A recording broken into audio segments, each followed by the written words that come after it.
Greetings, this is Nestico for the Artifact.game community, here to bring you on a ride-along as one of our community organizers goes through his Artifact tutorial. My goal for this video is that you not only get the nuts and bolts of playing Artifact that the tutorial itself offers, but also some insight into the vast depth of this game, so strap in and let's begin. In broad strokes, Artifact is a digital card game played across 3 boards. You win a game by winning 2 of those boards, or winning one of them really hard. Here we see the 3 boards in game, or we will in a moment as soon as we zoom out. And they're always played left to right. Each board, there they are, which is called a lane, by the way, in Artifact, has 2 towers, one for you and one for your opponent. They're being labeled as I speak. Each tower has 40 health, and once it reaches 0 health, it's replaced by a new tower called the Ancient, which has 80 health, which you can kill to win, or kill a tower in the second lane. That's the preferred option, as it's generally easier to do before your opponent can win 2 lanes. So here we are in our first lane of Artifact, and the tutorial has told us that we have a red hero in this lane so we can play cards. Actually, there's one more thing you need to play cards, and that's mana. You can see our mana counter near the bottom of the screen above the cards in our hand and to the left of our tower icon. We use 2 of the mana to play this red creep, Bronze Legionnaire. He goes to the battlefield, gets an arrow saying that he's going to damage the tower. He has 4 attack, 2 armor, 2 health, according to the numbers at the bottom of his card, red left to right. Not surprisingly, the attack on a card is what damage it does during combat, and the health is how much damage it can take before dying. The armor number in the middle blocks that amount of incoming damage from each source of damage being done, but more on that later. While I was yapping about Bronze Legionnaire, we just played and how the creep stats work. We got into our second lane, or middle lane of the round. The bot cast a spell on us that did some damage to the tower, and now it's our turn to react.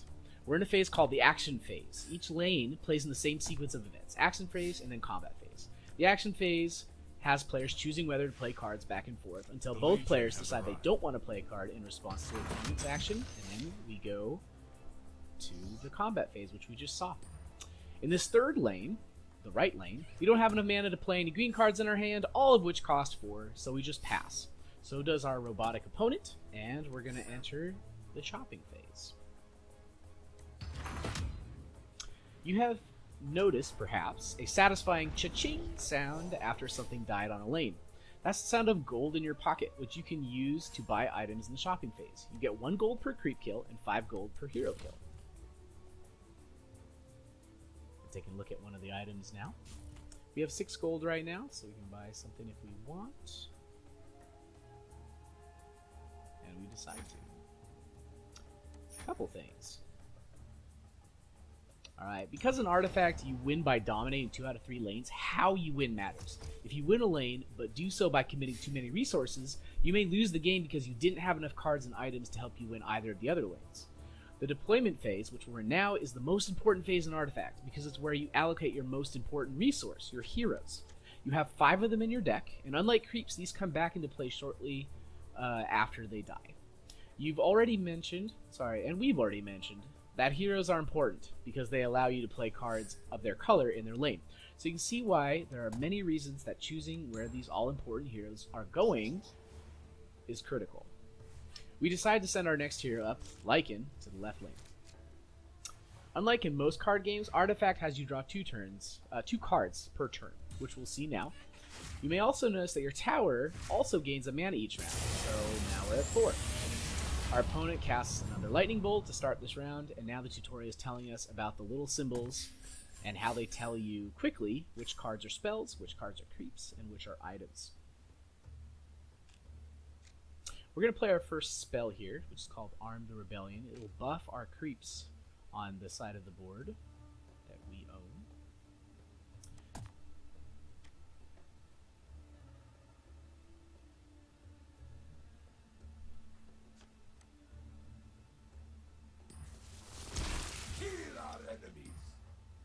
Meanwhile, the tutorial is telling us something important about the items we bought during the shopping phase. Once they're equipped on a hero, the item is permanent. It even persists after they die. Okay, we're going to head over to the middle lane in the second round. In this lane, the bot plays a Tower Barrage, which deals 2 damage to the entire half of our board. He kills 1 melee creep, which is a small unit that is nevertheless very important to Artifact. You may have noticed that these random little guys that we didn't actually play are appearing everywhere. That's because, like in Dota, an artifact melee creeps spawn each round to fight for you. There are 3 melee creeps for each player in the lanes at the start of the game, and 2 more come out each round. All are distributed randomly through the lanes. This third lane, we're going to use our first item. Each hero has 3 item slots, 1 for weapon, 1 for armor piece, and 1 for a trinket. We equip 2 types in this round on our green hero, Farben. We start by giving him a Traveler's Cloak, which nets him 4 additional health.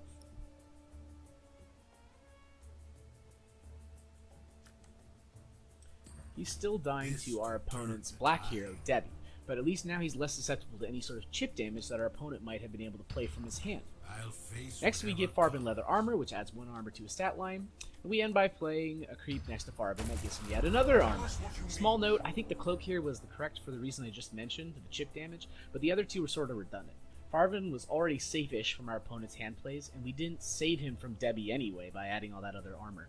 Remember how I said choosing your resource use is important in this game? Perhaps we could have saved the other items and creep for later use. Now there's something to be said for equipping items on your hero preemptively even if they're about to die, but knowing what I know about the game and how these 2 decks work, I don't feel like this is one of those places. At any rate, it doesn't end up affecting the outcome of this game, but sometimes these things can in Artifact.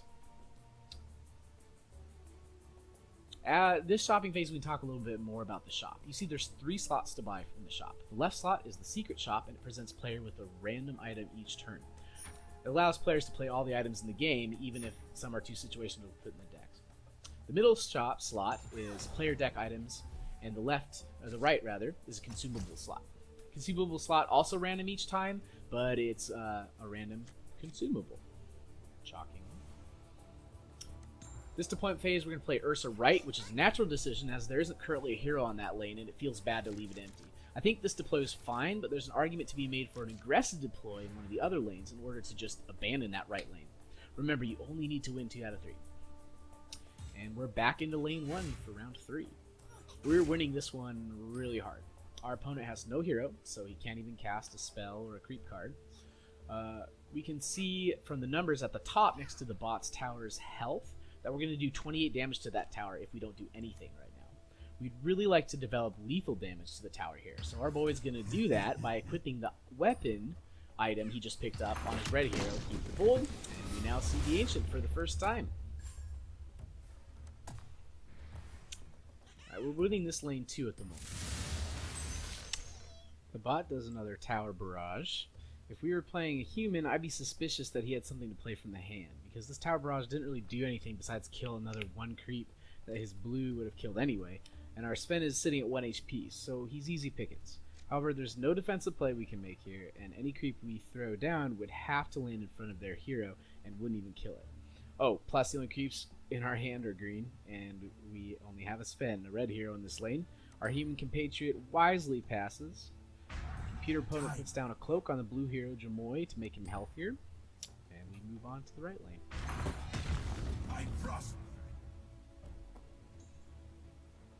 Here we notice that one of our melee creeps has an arrow pointing at the enemy melee creep to his right diagonal. This is a function of how units on the board attack when they don't have an opposing unit blocking them directly. At the beginning of each round, you may have noticed some arrow cards being deployed along with other creeps and heroes. They are placed in front of unblocked units and randomly generate the attack directions of those units, or aggro, directly forward, to the left, or to the right enemy neighbors. Arrows have a 50% chance to go directly forward, to the left, and 25% chance to go either left or right. So our little melee creep there happens to curve right this turn. Lane's going fine, no reason to play any cards, we just passed in the round. So we bought 2 items, a weapon and a consumable, during the shopping phase, and we're on to round 4 in our deployment phase. We decided to send our green hero from earlier, Farben, now fresh from the fountain and at full health, to the middle lane to boost our aggression there.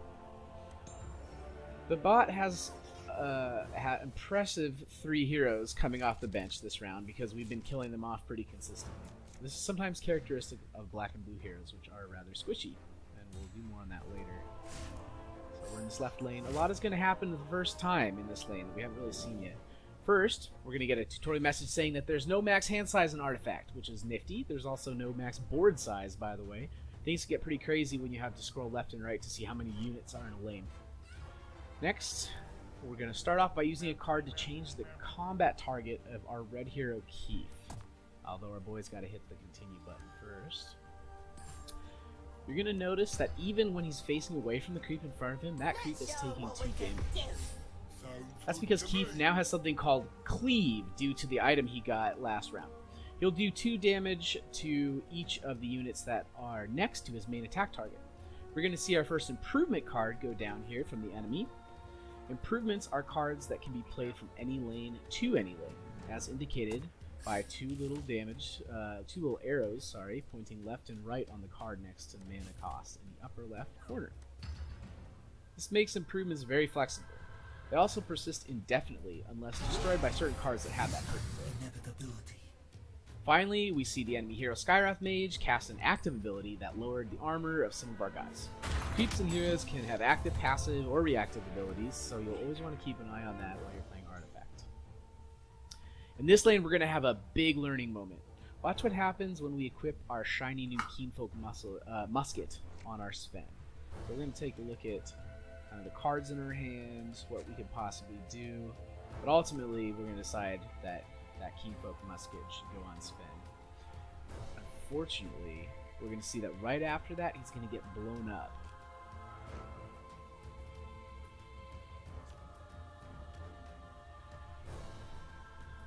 Here goes the musket. Eventually, got a lot of options.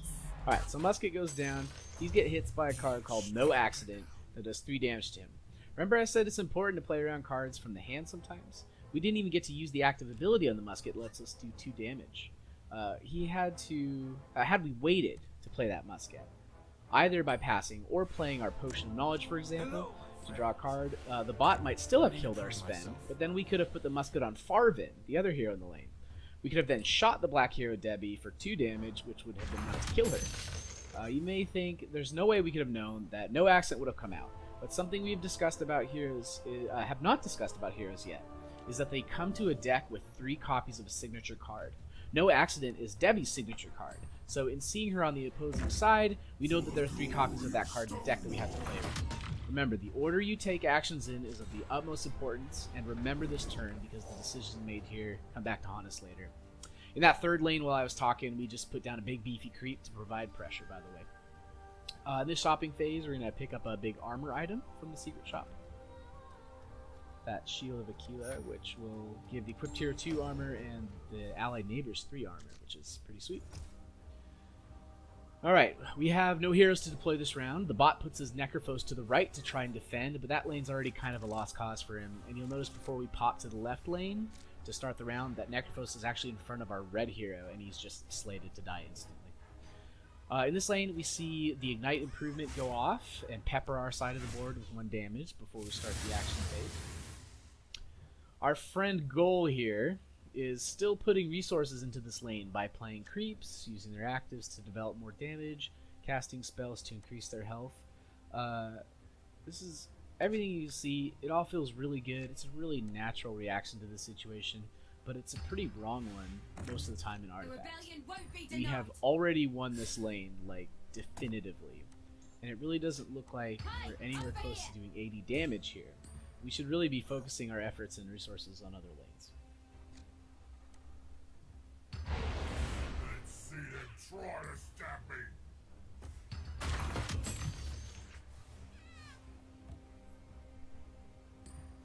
In the second lane, we have that pesky Debbie sitting in 1 health. We're going to decide and put our Selfish Cleric, a 4/4 in our hands, put it down in front after our opponent starts the phase with that creep that had the reactive ability, did 4 damage to our tower, that a gloaty vandal that's sitting out there now. Once we put this Cleric down, what follows is going to be a series of plays where the bot uses items to save Debbie. I know my priorities. So there's our Cleric going down. You see Debbie's going to die. Instantly gets an item put on her. We're going to eventually decide to use our item on Farvin, the big armor item that we got, next to the Cleric.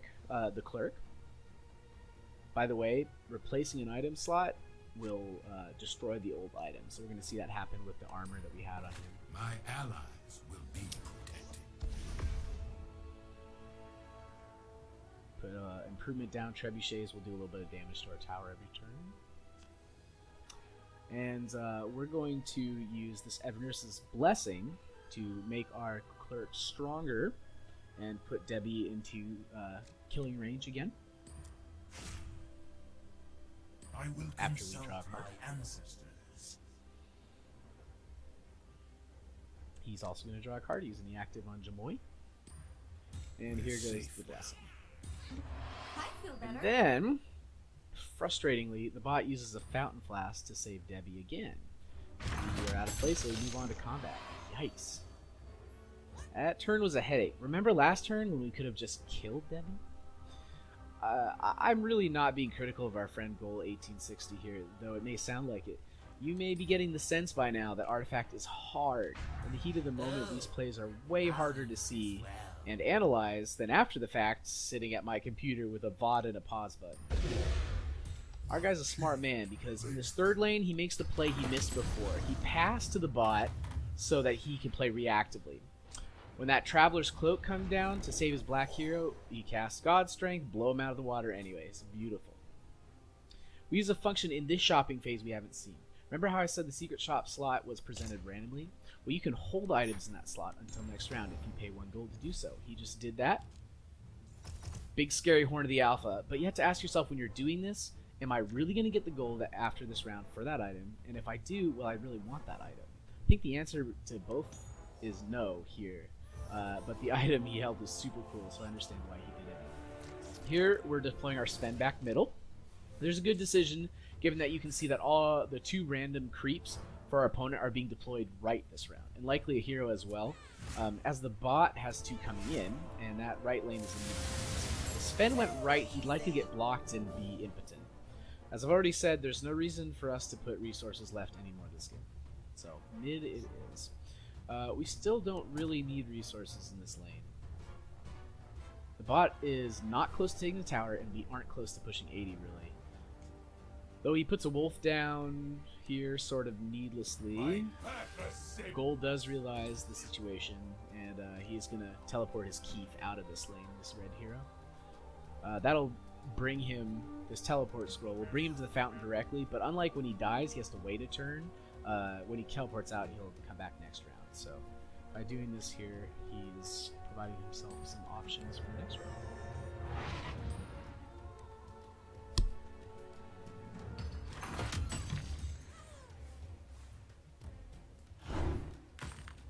In this contentious mid lane, we finally get to use Sven's musket to great effect when he shoots this creep that gets put in front of him. Tutorial telling us we've got an active available. Nice of them, considering how effective it's going to be. Over a worthy adversary. I'm ready to prove myself. The bot places another creep down immediately, but we can use our decoy creep, which is on the right in his hand, put him down and use his active ability to swap the Sven away from that creep so that when he's doing his damage to the tower, which is what we want right now. Really trying to get this thing buttoned up, this tower. The bot then uses his Assassin's Apprentice's Creep's ability to redirect its aggro, though it doesn't actually accomplish My anything. blade always finds its mark. There he goes. And then we're gonna buff our Sven a bit more with a spell. After we use this Potion of Knowledge, which I think is kind of weird that we didn't play this earlier. We could have done this whole turn reactively if we had just started the round with the Potion of Knowledge. We would have gotten a little extra value by letting us play reactive like that, but it didn't end up mattering. It was just slightly off. Again, these things can end up mattering. Alright, in this third lane, we like to play the Sucker Punch that we've just drawn on the blue hero because it stuns. And when you stun something, stun a hero specifically, you are locking the other guy out of that color, which would be great. Too bad it has to be in front of the hero, the red hero, Sucker Punch, to take effect. So, fortunately, the bot didn't have much to do, and we're going to move on to the shopping phase for this round. Notice we still don't have the gold for that horn, and we're probably going to run on this turn anyway. He decides to hold it again, but again, while it's super cool, not actually doing us anything but costing us a gold every turn. Alright, Keith is going to go mid, of course, because that's where we want to win.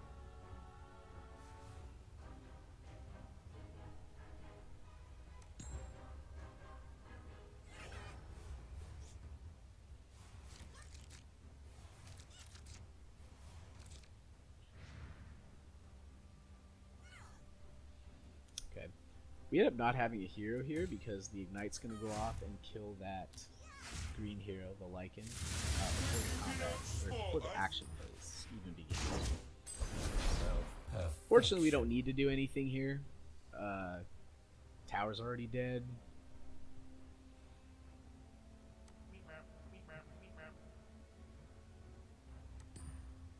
We try to make plays, we want to. Just can't. The bot is going to play a lot of cards, none of which actually mean anything. This one gives him some gold every turn, which doesn't matter because we're about to kill him. Relentless Zombie blocks a little damage, but again, it doesn't matter. This lane's already gone.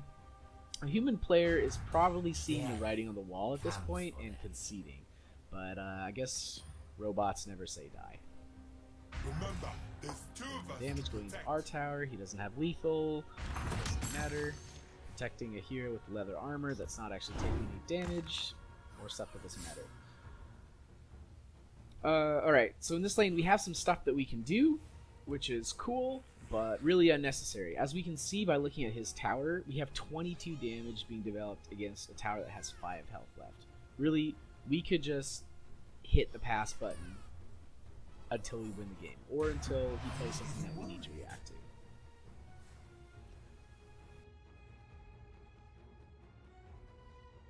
But playing stuff is fun, so we'll all just play a bunch of cards. Still can't use that sucker punch because there's no heroes in front of our red heroes. We just pass. Bot's doing some other stuff that doesn't really matter at this point in the game.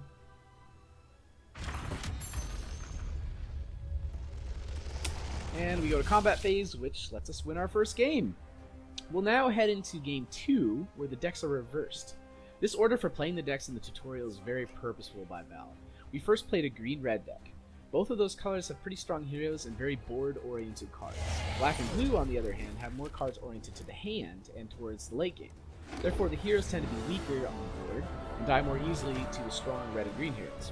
Losing on the board like this can feel bad and be hard to manage for new players, so they have you play the blue-black deck second. Got our imps opening up our board, we see our 3 lanes, and there's the flop, the first randomly generated turn. On this first lane in game 2, we play our untested grunt to provide some pressure to the lane.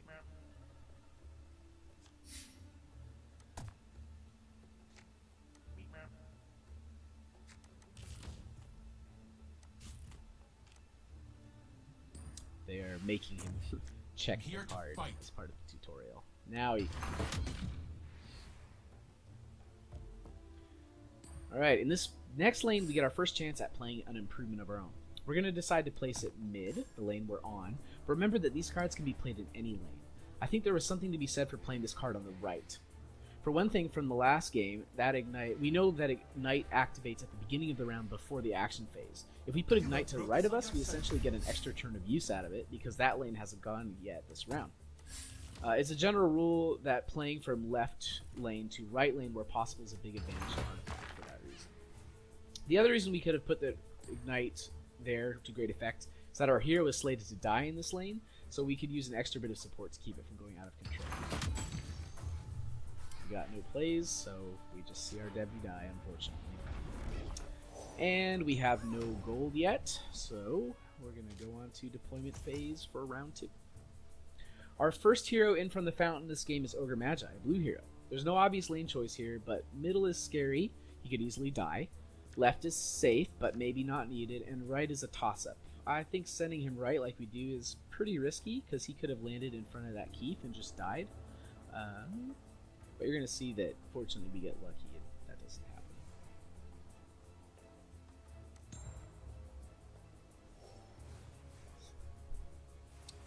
So Ogre is going to land in front of one of the creeps.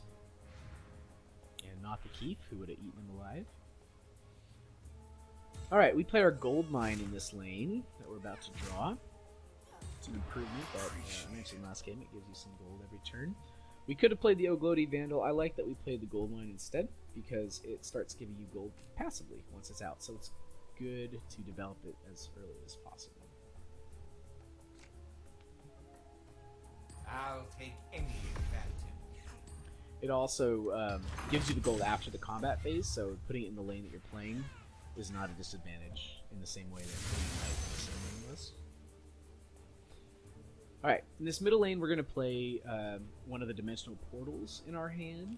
Gives us 3 melee creeps in the lane. It's a very powerful card. You can go wide really fast, you can block a lot of stuff. This one is pretty much just buying us some time. Pass it over. And on this third lane, we end up saving our other dimensional portal, instead casting Foresight to draw 2 cards. I'm going to again use my powers of hindsight in watching this game and question whether it would have been better to cast the Foresight on the middle lane. We really aren't doing well there, and the dimensional portal really just stalls some time for us. It can be good to do that, but had we chosen to abandon that lane to the bot and use our blue here to draw cards on that lane, we could have cast the dimensional portal on the right and gotten a wide board to start applying some pressure there. Or we'd have the option to play the Ignite that we drew with that Foresight. Anyway, we pick up a teleport scroll in the shop, and now we come to a big deployment phase. We'll low-key decide the rest of the game's flow. Looking at the lanes, we see the left is going fine, but there's no hero there right now, and we probably want one to react in case the bot places his hero there. Middle is just a disaster that we really don't want anything to do with, and right is going about even, but seems winnable. We have to think about what our opponent is likely to do. If he goes left or right with his Ursa hero, he'll be very strong. If he goes mid, he'll be pretty overcommitted there, and that can be really bad. So we plan on seeing the enemy go right or left, and we end up deciding to split our heroes up.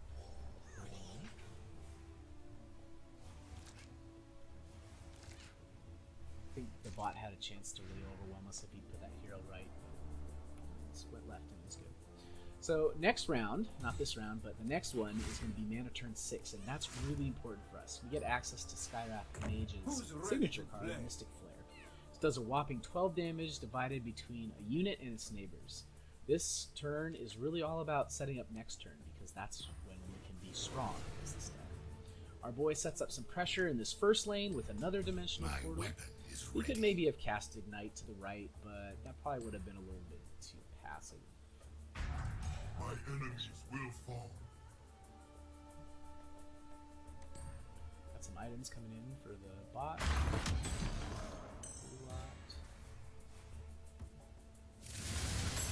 Alright, so again, this lane is pretty much a loss. The play is to cast what you can with this blue here that's still alive and peace out. And Goal 1860 does exactly that. There is an argument for leaving the Skywrath here. Oh, he's going to use this active as well. So it's the right play, gives him all less armor. So there's an argument for instead of doing what he's about to do and teleporting this Skywrath out to get him ready earlier, he could keep him here in front of the creep and kill it before he dies, which would slow down this lane. I like him taking it out. The extra 4 damage is probably not going to be a big deal, and this way we get the Skywrath Mage back sooner.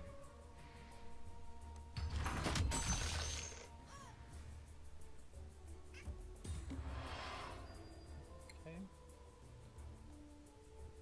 He's healing up his Keef here, which puts him out of range of Debbie killing him. You can't see it, but Debbie's passive ability makes her do extra damage on a hero when he attacks it. So that's why the math doesn't quite work out from your point of view.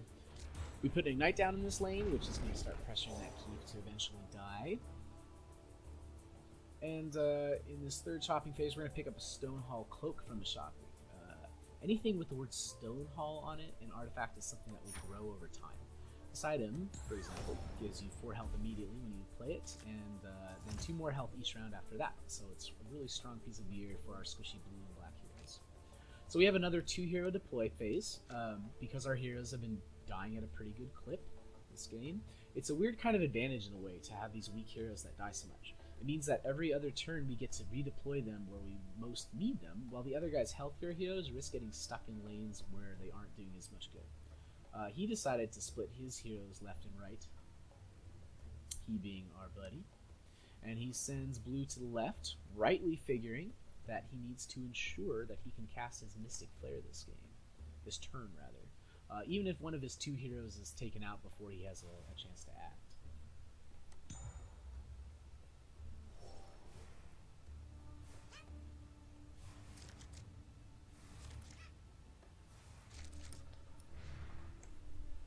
Okay. This is the Mystic Flare turn, like I said. Watch as we bust up the other guy's side of it. This couldn't come at a better time. Float go down. For more health for the green hero, Farben. Probably for that reason, he's going to decide to do his Mystic Flare away from Farben. As you'll see here.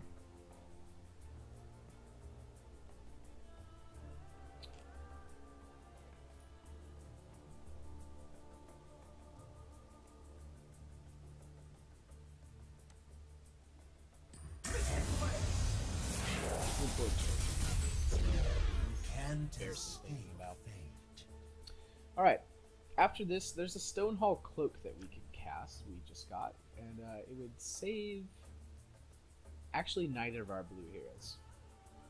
So it's not really a good call here, and our man Gold decides to hold on to it, which I think is the right choice.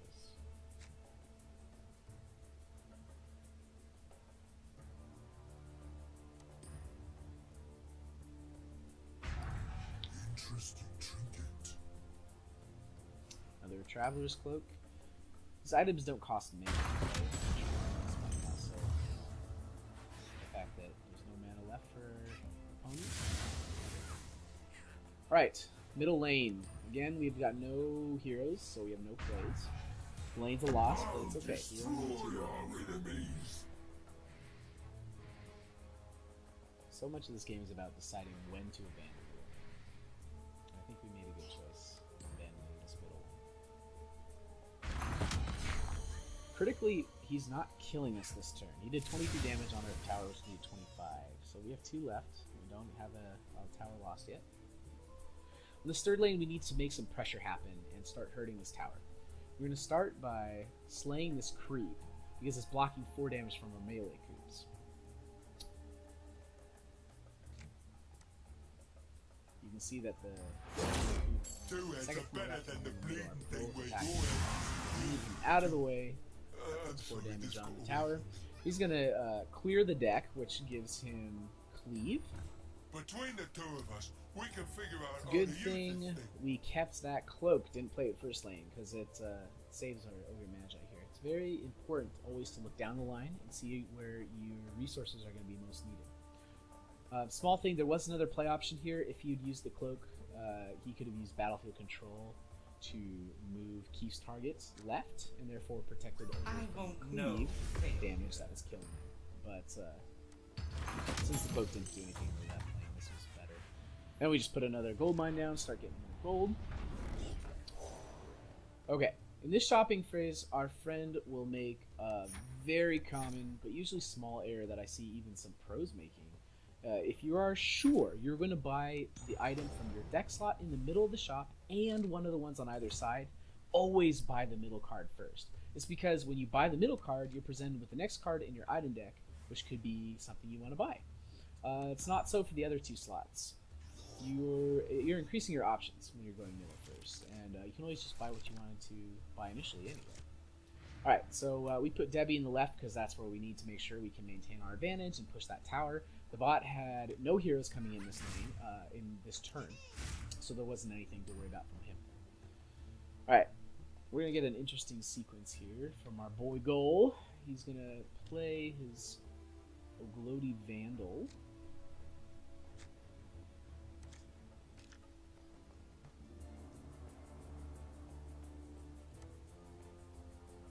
Doing 4 damage to the enemy tower. Good play. Tear it down. I also like it because he has the option to try to save his Debbie by putting a chainmail on him. Now, he didn't do that first. And then the bot casts Avernus' Blessing to beef up his Farben. So now even if we play this chainmail he's thinking about right now, we're not going to save him. He's taking 8 damage. Chainmail will give him 2 armor, so he'll take 6 damage.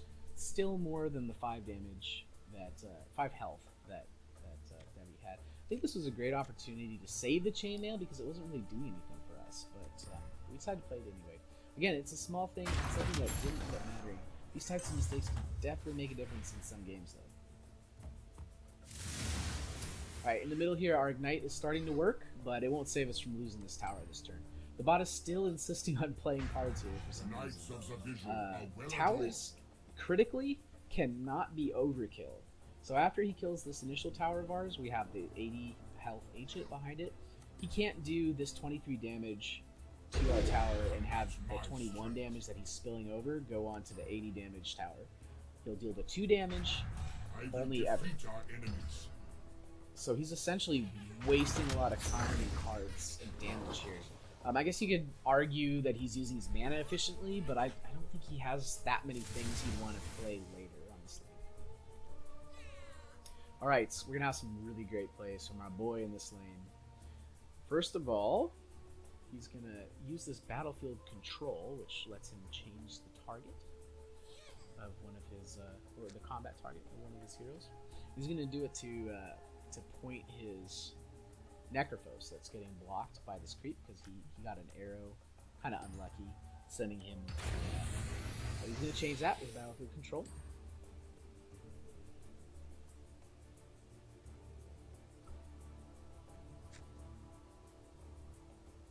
He's going to play this Relentless Zombie creep to get his board a little bit wider. Also put some more damage on the tower. We're up to 10 this turn. And then he's going to use these 2 sword items that he bought on his heroes to bring us to 16 and put his tower on 2 block, which is really strong. So if we come to this next turn, we're going to just win. If nothing changes.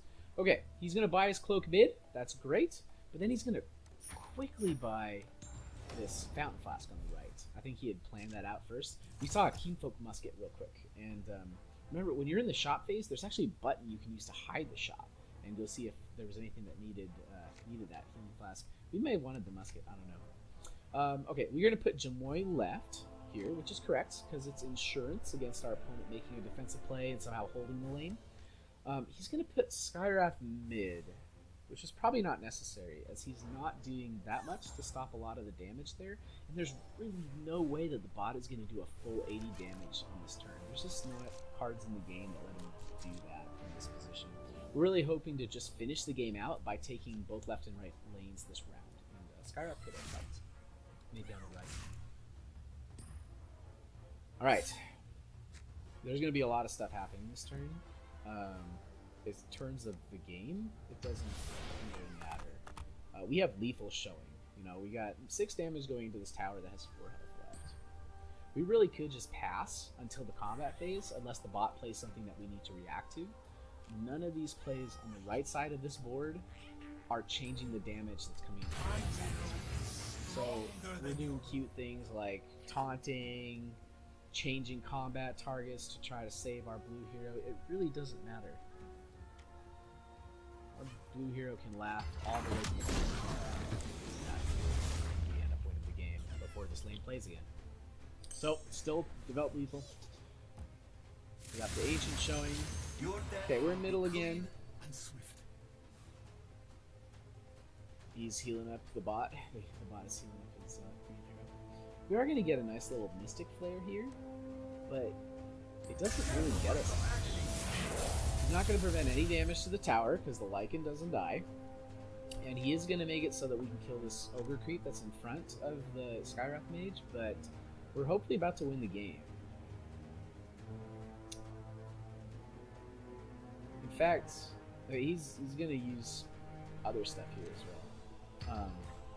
You don't have a lot of cards in your hand. It's a little worrisome in some ways to use this much stuff, even with seemingly all the cards on the table. We have a really good chance of just winning this round. but there's 6 cards in this game. There could be something there that prevents it. So, strong ignite there. We got lethal showing, and Whoa, in denied. fact, we can just push that button, which has changed colors from earlier, to show that if we just push it, we win the game. Fortunately, there's nothing they can do. We finish on the combat phase and push our second tower, get our second victory. Look, it's a tough game, and no amount of tutorial is going to take the place of hopping in, learning the cards, and just getting the feel for Artifact. I hope this video has been helpful in starting that process for you. I'm Nestico, and this has been a presentation of Artifact.game community. Head on over to Artifact.game for more videos, articles, and information on Artifact.